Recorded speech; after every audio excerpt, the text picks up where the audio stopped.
Let me thank Chairman Miller for his leadership and for being such a strong supporter of pay equity and women's rights, not only today or last year, but throughout his life. Thank you, Chairman Miller.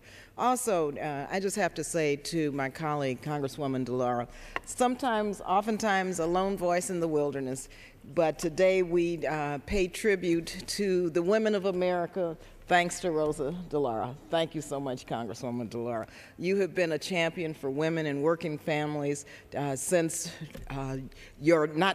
before your career here in Congress began. So we salute you.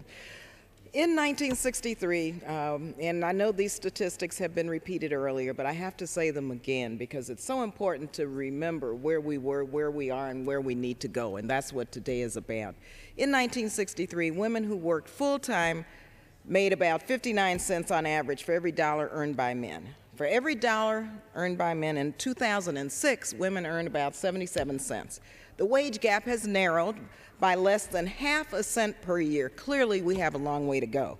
The wage gap is most severe for women of color. It's absolutely inexcusable that women, and especially minority women, earn a fraction of what men earn from the same job.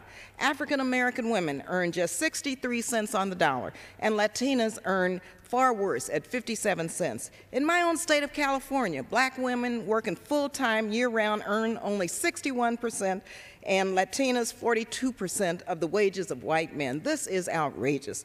The wide disparity begins at the start of a woman's work life and grows wider as women age. In the long term, combined with a decrease in pension income and Social Security benefits, which is what happens, many women are at risk of falling into poverty as they get older because this disparity began when they first started working. H.R. 1338 takes immediate steps to close the wage gap for all women by amending and strengthening the Equal Pay Act so that it will be a more effective tool in combating gender-based discrimination. So let's help close that gap today. Let's stand up by making the Paycheck Fairness Act the law of the land. This should have been the law of the land many years ago.